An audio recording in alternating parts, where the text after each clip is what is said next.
Good morning from Ginza, Tokyo, Japan. We have just got off the train here and we're trying to make our way over to a very unique museum. This is called the Art Aquarium Museum, and it's essentially an art installation with goldfish. So it sounds really bizarre, but I think it's going to be really beautiful. I don't know if there's anything else like this in the world. It truly looks unique, so let's see if we can find it.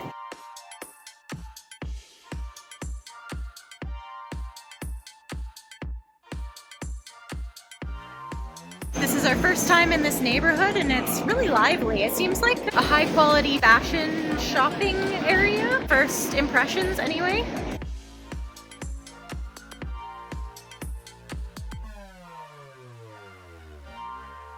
Definitely getting Champs-Elysees vibes here. Yeah. Okay, we're almost there. I think it's down this way. Whoa, look at this display.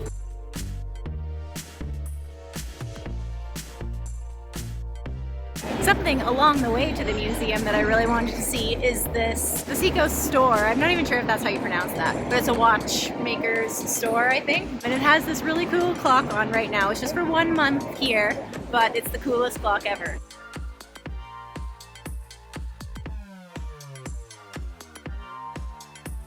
Did anyone have that Mickey watch when you were a kid?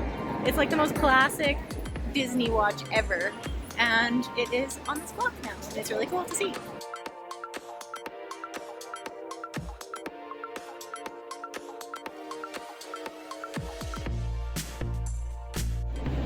The street is way more interesting than I expected. Speaking. Oh, okay, let's get in. Oh, good.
Why do I look so weird?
I didn't even notice that the floor is covered in leaves. Did you notice the floor is covered in leaves? Yeah, it's been covered in leaves for ages. I didn't notice that. She did.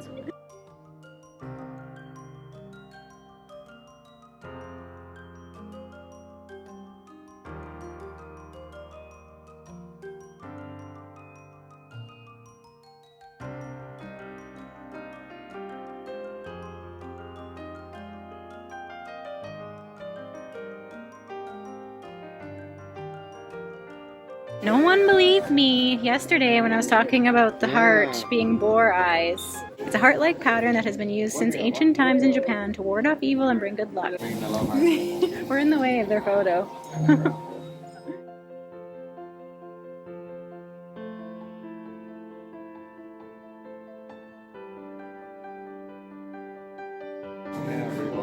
I like Goldfish. Stuck in the ground. Oh, he likes it. He's on a ride. He looks like he's doing it on purpose. Yeah, well, he could easily swim out way if he water.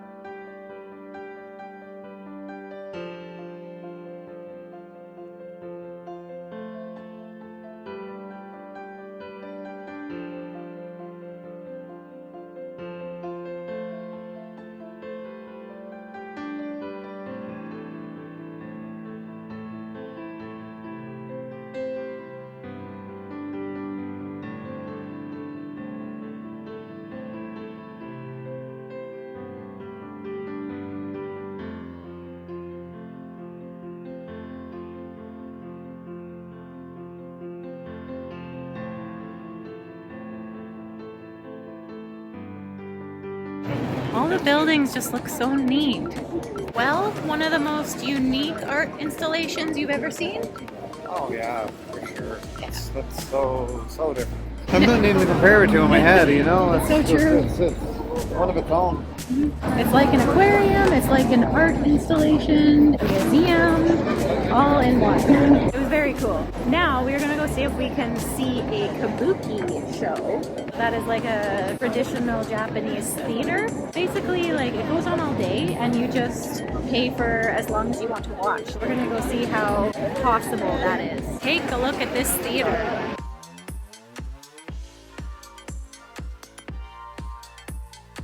We got the Kabuki show tickets. The show doesn't start for another 2 hours, so we're gonna head to this fish market before then and get some street food.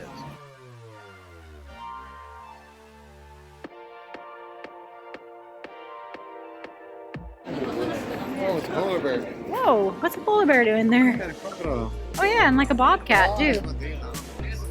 What the heck?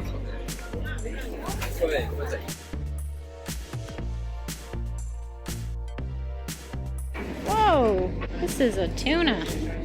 Holy cow, that's interesting to see. Wow, that is very good filleting skill. It looks like we may have come a little bit late for the fish market. Everywhere seems to be closing down.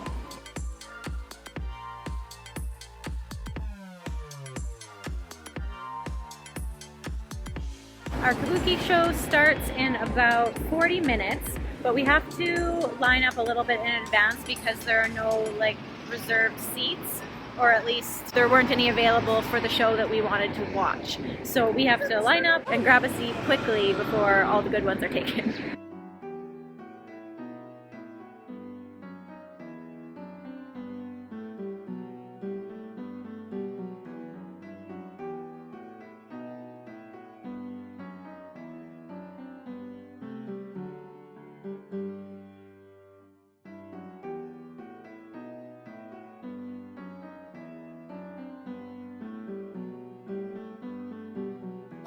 We got very lucky to get in. This section here, 12 seats. So there's 12 seats on this side and the other side. I'm not allowed to take videos during the show, so unfortunately I will not be able to show you what it looks like.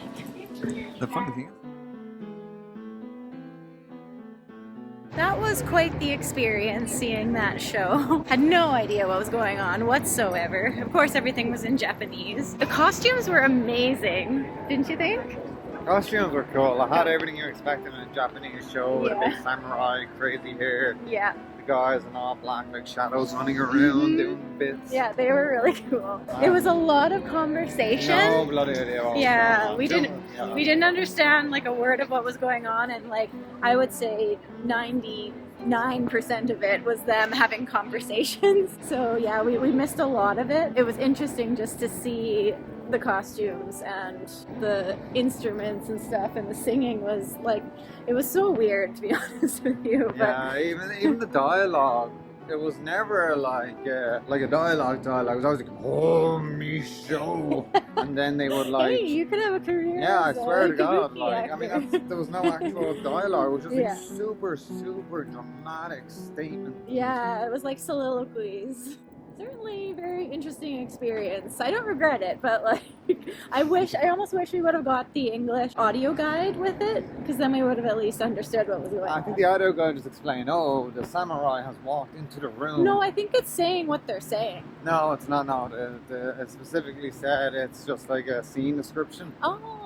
It's not, because I mean, otherwise the audio couldn't be perfectly All in right, sync. I see. Yeah. All right, well, that was that. It was an hour and 20 minutes long. The seats were really cramped. We had nosebleed seats. You know, it was an experience. It was definitely something to see in Ginza. Now, believe it or not, we are on our way to see the second cool clock of the day. Oh, wow!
Very Ghibli-esque.